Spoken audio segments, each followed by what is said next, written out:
Hey YouTube, it's Metal Fro. I am back from what is the longest hiatus I have taken for making videos for my channel, and I'm hoping that this will be the last really long hiatus I take, because I'm hoping to record a few videos here and there to try and get back to showing off more of my vinyl collection. I'm hoping to start showing off my CD collection and perhaps doing little mini reviews on each CD, and also showing off my extensive gaming collection.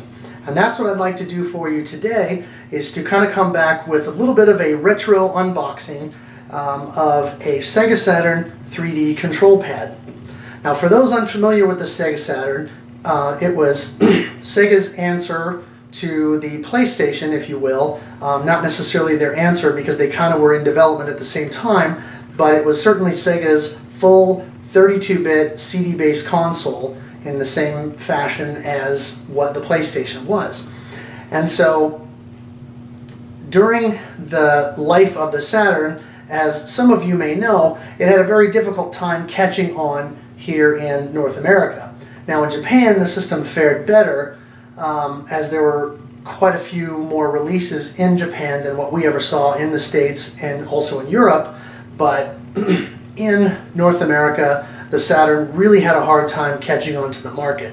Much of that was because the way that Sega of America kind of milked the US market, in a sense, by putting out 3 different iterations of the Sega Genesis, plus the Sega Genesis CDX system, plus the 32X add-on, and the Sega CD, which were all fine peripherals, but when you put out that many add-ons and peripherals and iterations of your console and all charge a premium for each one, then eventually your customer base is going to wise up to that and say, wait a minute, why am I spending all this money, or why am I being asked to spend all this money on this old console that has been around since 1989? So the Sega finally took the initiative and moved into the 32-bit era full force with the Saturn. The Saturn console itself was a powerhouse of 2D gaming, and of course was an initial push into the burgeoning area of 3D gaming at the time. Unfortunately, with Sony's push with the PlayStation that had 3D hardware that was easier to program for, and arguably superior in terms of specification, the PlayStation took off a whole lot more easily and quickly than the Saturn did. Part of that, as some of you may know and others may not, is during the what do they call it, when the consoles were basically announced, Sega came on and said, Sega Saturn, 32-bit, $399. And as what was echoed during the E3 presentation here in 2013 with Xbox One and PlayStation 4, Xbox One came out, new console, all these features, Connect, $399. And in similar fashion, Sony came out for the reveal of the PlayStation and said, new console, 3D gaming, $299. Drop the mic. And that was pretty much what wowed everybody. It was $100 cheaper, all these 3D games, wow, it's the future. And so the Sega Saturn really had a hard time catching on in the US market. Part of that was that. Part of it was Sega's inability to properly market the console. Part of it was Sega having milked the US audience and North American audience with all the Genesis peripherals and add-ons and versions. And so in many ways the virtues of the Saturn really didn't catch on. And it's unfortunate, because it really is a good console. It's a very robust console in some sense, and I've heard that it's difficult to program for, but at the same time, when a developer programmed for it and made a really good game, they made magic with it, especially in the area of 2D gaming, which during the 32-bit era was still very much a vital and vibrant part of that scene. And so anyway, I'd like to get into the unboxing of the 3D control pad. Now, the 3D control pad is something that some of you may be familiar with, some of you may not. Originally, it was kind of everybody was rushing to do the analog control thing, because when Nintendo put out the N64 with the analog stick on the controller, everyone was like, ooh, that's cool.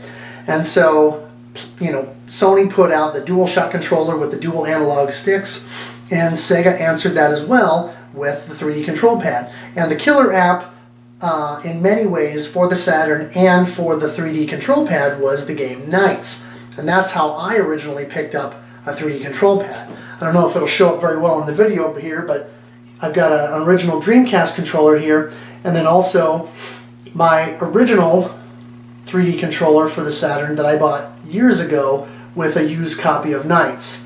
And I've had this for years, and this is what I use for nearly all of my Saturn gaming, with the exception of fighting games such as Virtua Fighter 2, Virtual On, and X-Men Children of the Atom that I have. For that I use the Sega Virtua stick or fighting stick. I can't remember what it's called right off the top of my head.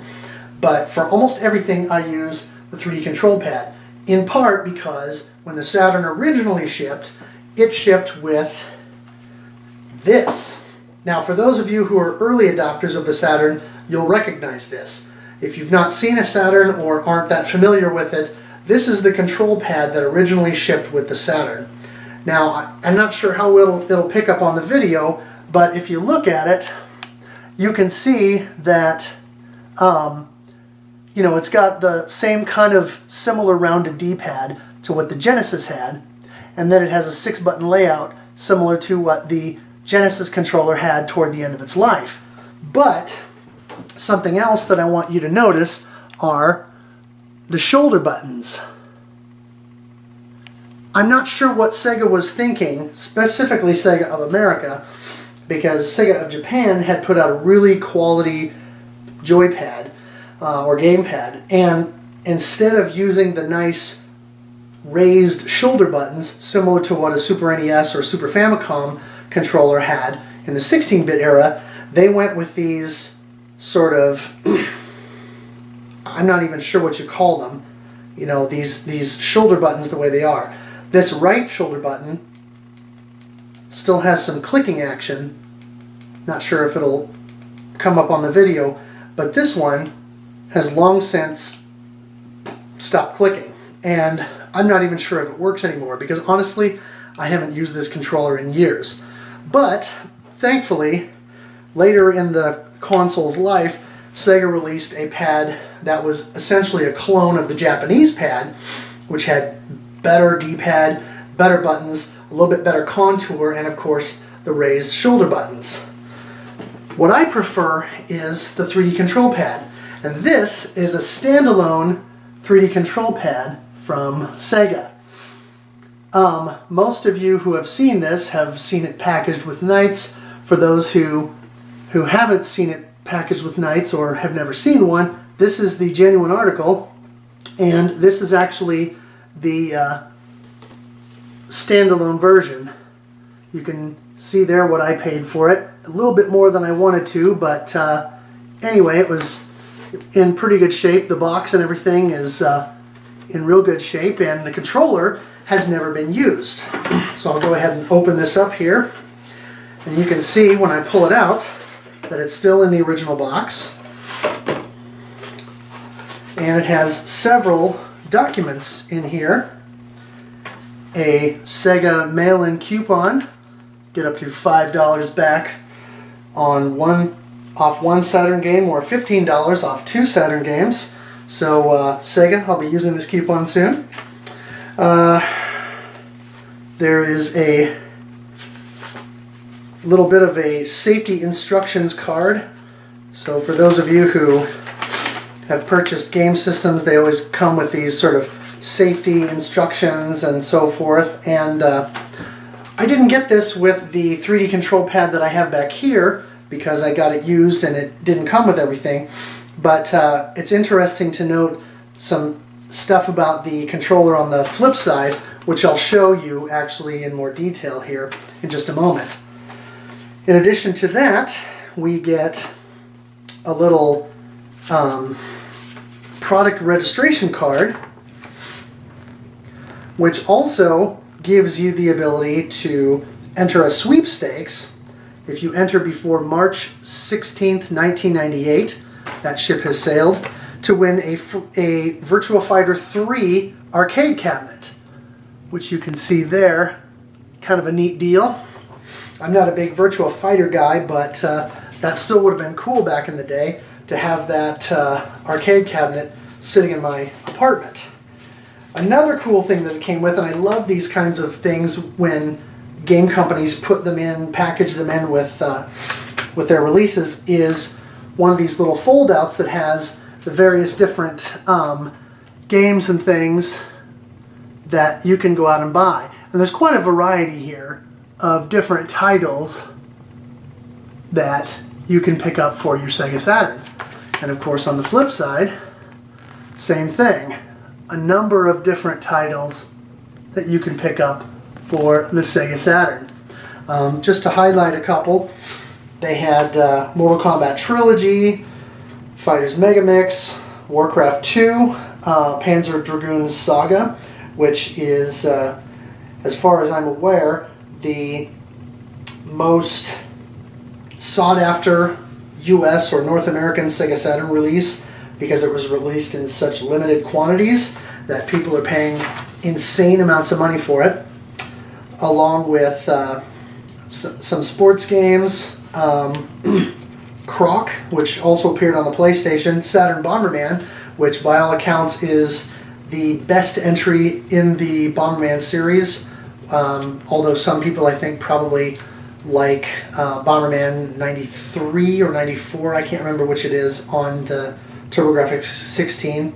Resident Evil, of course, the very first one, Quake, and Sonic Jam, which had multiple classic Sonic games, and Sonic R. So it's nice to have it complete in the box like this, where you get all this cool stuff, because this stuff is nice to see when you open these kinds of packages up. It was back at the time that it was new, and it's still nice to be able to have this stuff kind of for posterity, and because it's fun to collect. Onto the controller itself, it comes out of the box, and as you can see, the original bag and even the little foam cover. But if you pull off the bag and the little foam piece here, you can see that it is in mint condition here. It's never been used, and this is what the analog control looks like. That's this guy here. It's not a bad little controller. It's kind of interesting.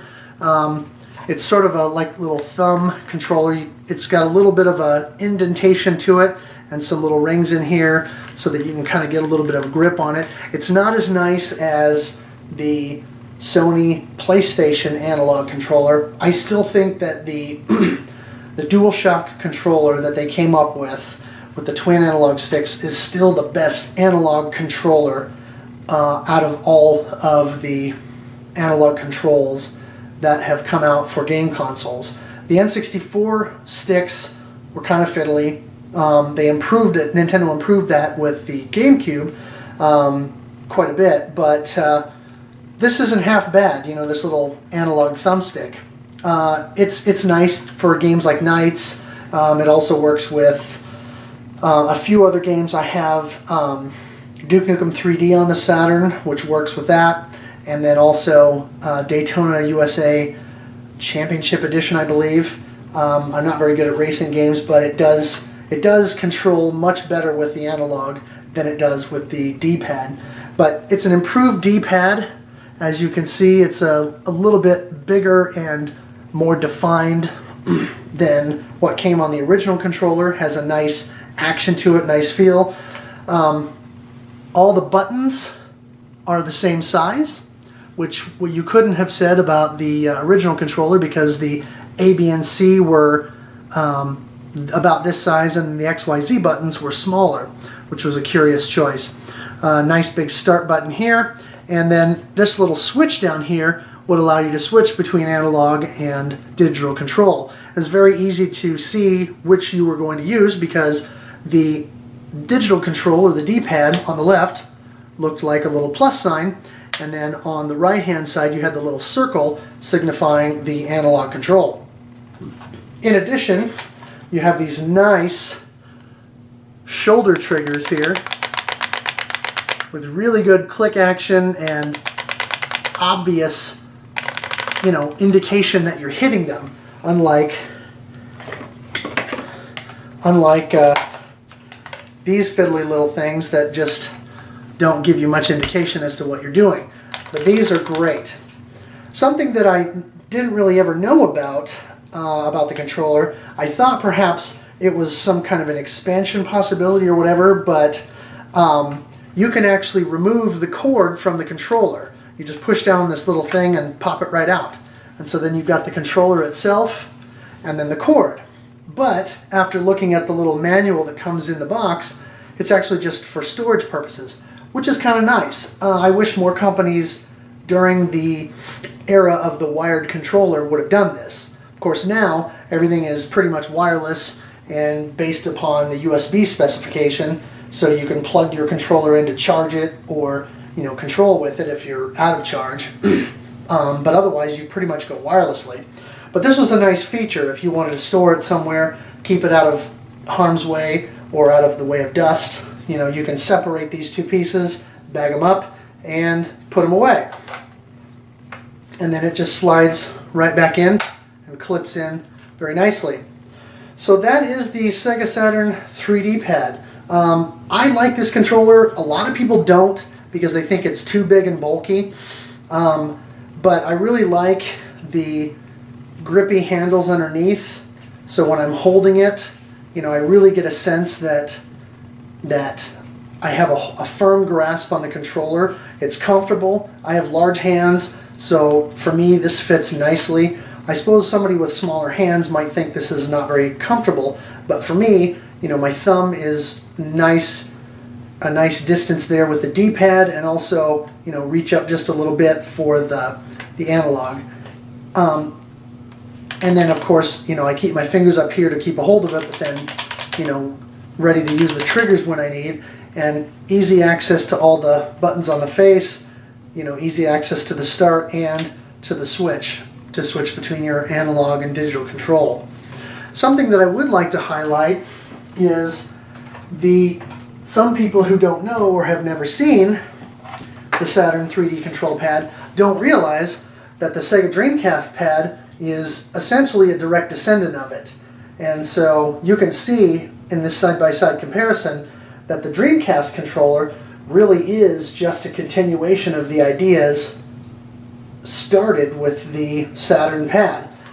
Something that's curious, and I guess I'm not sure why they did this, but I understand the move toward the 4 buttons on the face, like the PlayStation controller and eventually what came with the Xbox, but I'm not sure why Sega opted to kind of go backwards, because the Saturn had 6 buttons on the face plus shoulder buttons.